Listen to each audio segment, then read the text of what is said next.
President Cyril Ramaphosa has signed the Electricity Regulation Amendment Bill into law. The act sets out reforms in South Africa's electricity sector, including the establishment of a competitive electricity market to address high energy costs. The South African National Energy Development Institute's Professor Sampson Mamphweli joins us now for more on that. Prof, good to have you, and thank you very much for your time. Two things that come up or are highlighted when it comes to this particular act is that, one, it is going to, of course, introduce the system operator or market operator or central purchasing agency, if you like, and we'll talk a little bit more about what that means. But also, it speaks of this ability then to have a market-led, decentralized energy sector. Is that all that we're going to achieve with this bill? Good evening to you and the viewers, Tawo. There's more that is going to be achieved through this bill. The opening up of the market is one such thing, and the security of energy supply from diverse sources, with the emphasis being on renewable energy, attraction of investment into the electricity sector. Now we're going to see Eskom, being deprived of that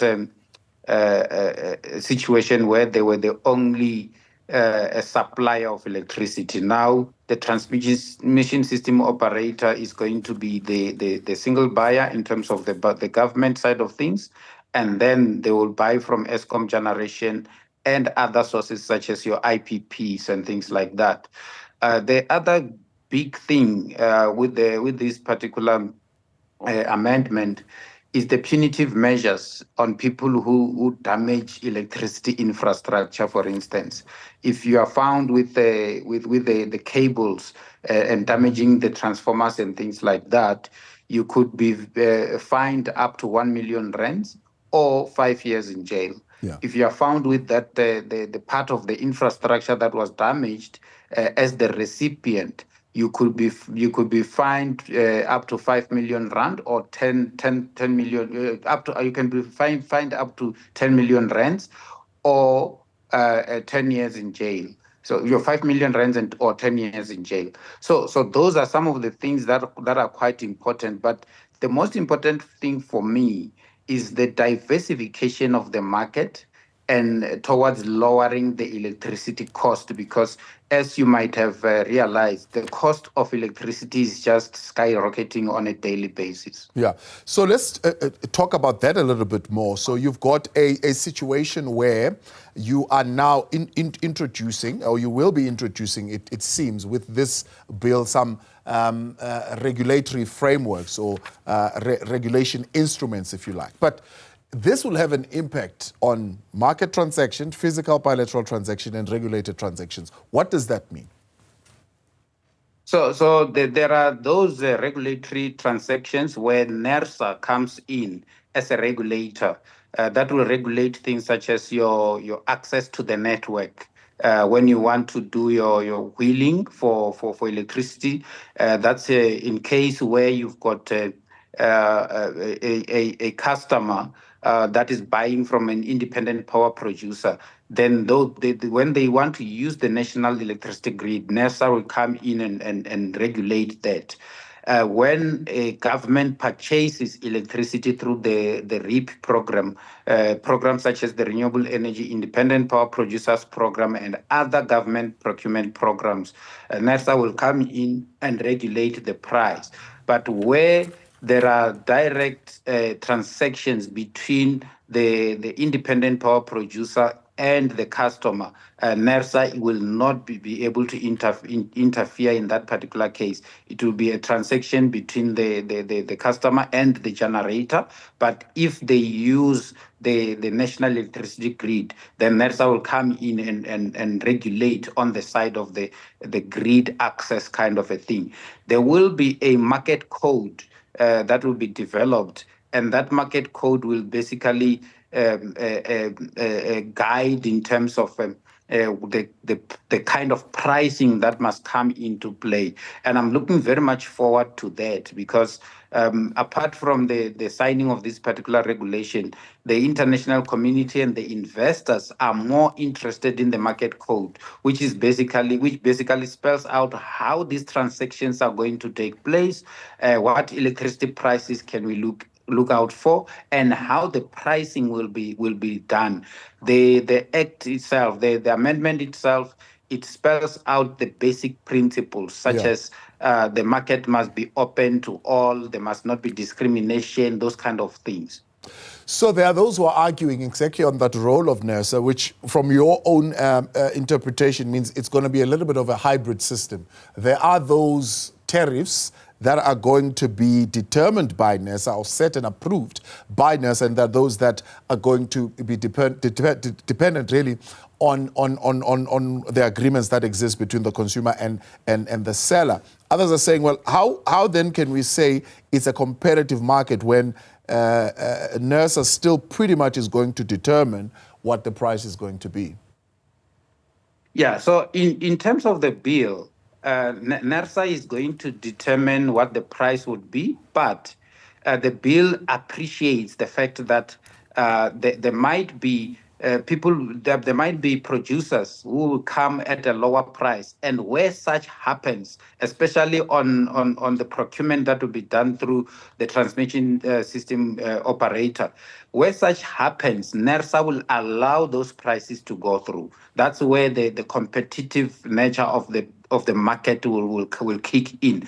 So if, for instance, government goes out to tender through the REAP program, and then they get producers who are saying, well, we'll give you 40 cents per kilowatt hours. And the NERSA determination was about 50 cents per kilowatt hours.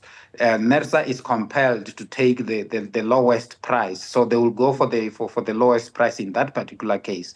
So the role of NERSA here is basically to protect the poor and to ensure that the pricing that gets out there is competitive, and it's also along the market kind of the global market kind of a situation. So NERSA will still play a very big role in terms of regulation, but the market will basically dictate the terms in terms of the lowest prices that will be offered out there.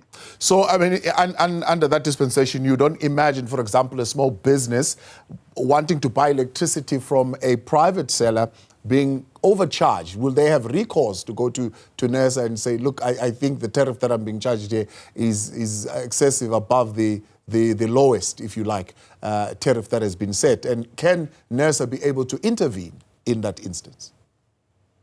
So NERSA won't be able to intervene in that instance where a business is entering into an agreement with a private generator.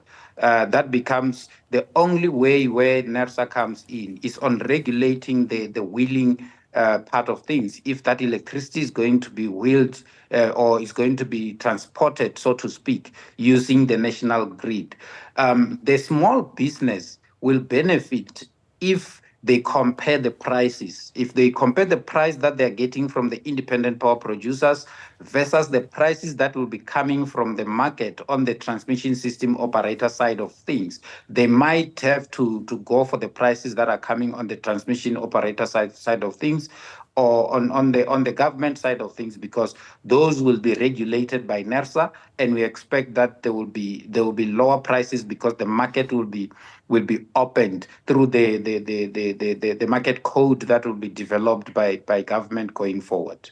Now, let's talk about the other aspect, powers that are assigned to the minister. Some have raised concern, for example, around the minister being able to determine when to deviate, from the act in three instances. One, in an emergency, in a situation where there's failure of the market, or for national interest. They're saying it's really not clear what those three definitions are, and therefore really open to the minister for interpretation.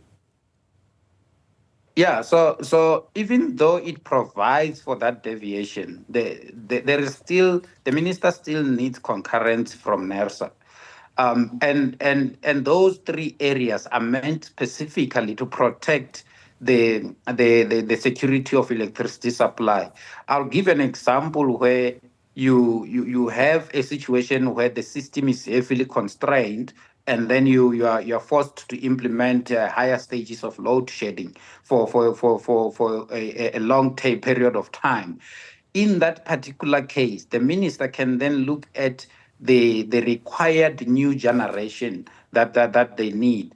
And based on the provisions of the integrated resource plan, for instance, they can then be able to say, to do a ministerial determination and say we need emergency to procure emergency power, either through new generation capacity that needs to be built over the next year or over the next 6 months, or through purchasing power from whoever has got the power at a premium, for so that we protect the grid, the integrity of the grid, and then we also protect the security of energy supply and protect the economy.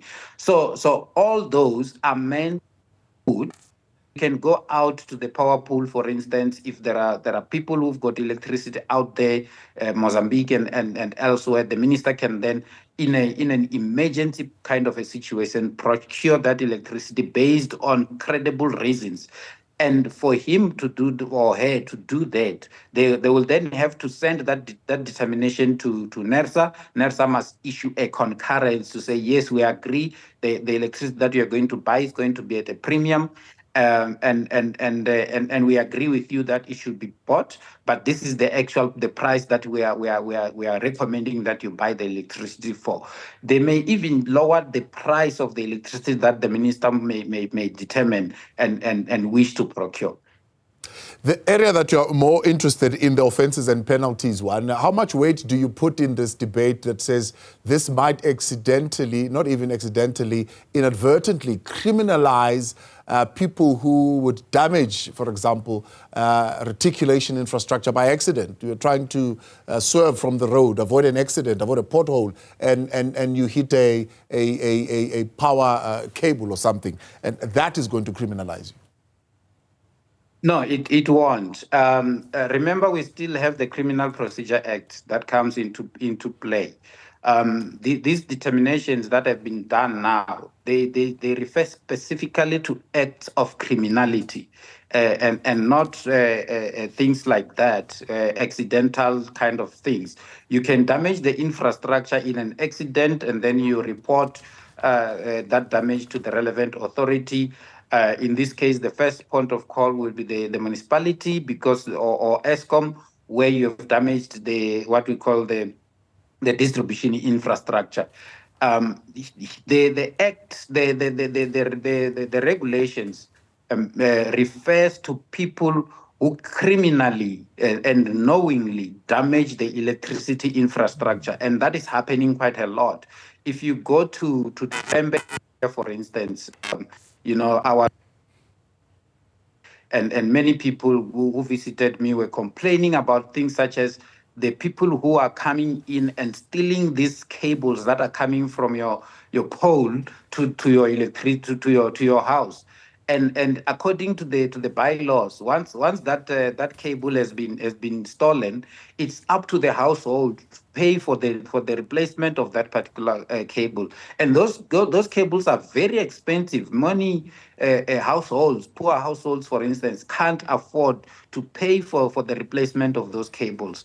Those are the kind of situations where these regulations are saying someone who goes there and knowingly, in an act of criminality, damage this kind of infrastructure must be fined 1 million rands, or they must go to jail for a minimum of 5 years, or both. And if you come to metros, for instance, there are areas where cables are being damaged left, right, center. If you look at street lights, I always look at them when I'm driving around, even in small towns and small cities. You see these street lights lying by the roadside. People now use this equipment that they go there and then they cut the street lights at the bottom, and then they pull the cable and then take that cable to the scrapyard. The scrapyard people who are found to have this kind of cables, which is something that we have been crying about for the longest of time, that these cables, they end up in scrapyards, and the scrapyards take them, and they are the ones who are paying these people who are damaging this infrastructure. If you are found as a scrapyard owner with this equipment or this particular infrastructure that came from the criminals, then you are you might be fined up to 5 million rands, or you might have to go to jail for 10 years.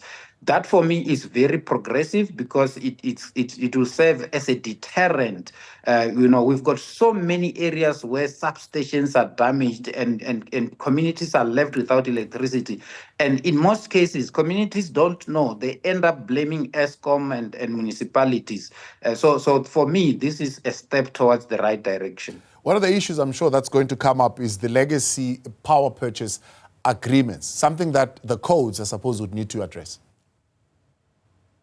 Yes, so the legacy power purchase agreements, those stand. There was a time that government wanted to negotiate some of those, so that you recall that those came at a much higher prices because of the industry was not yet settled in South Africa or created in South Africa. We were buying solar panels and wind turbines at very high prices. And then those prices had to be worked into the electricity tariffs to enable the industry, because the whole idea around the REAP program was to enable the industry to flourish in South Africa, so that we can have the benefit of having lower electricity prices from IPPs and elsewhere, for which the objective was achieved. Because if you look at the latest bid windows, we are able to get electricity prices at about 40 cents per kilowatt hours, 50 cents per kilowatt hours, which talks to the investment that the country has made in the past. Even these regulations, if you go through the regulations, you will find that one of the things, the main aspect, is to encourage the local industrialization, and as well as job creation, because once you industrialize, you are able to create a lot more jobs. So the historic ones, government they still have the opportunity to go back and negotiate those prices. What I see happening is that the IPPs might go down, but they may have to extend the life of those power purchase agreements, and also improve the technologies that they have, because the technologies that were used in the REAP program at the beginning were not as efficient as the technologies that we have now. And these regulations also talk about efficiency as well. Prof, appreciate your time. We're out of time completely. Thank you very much for coming on. Professor Sampson Mamphweli.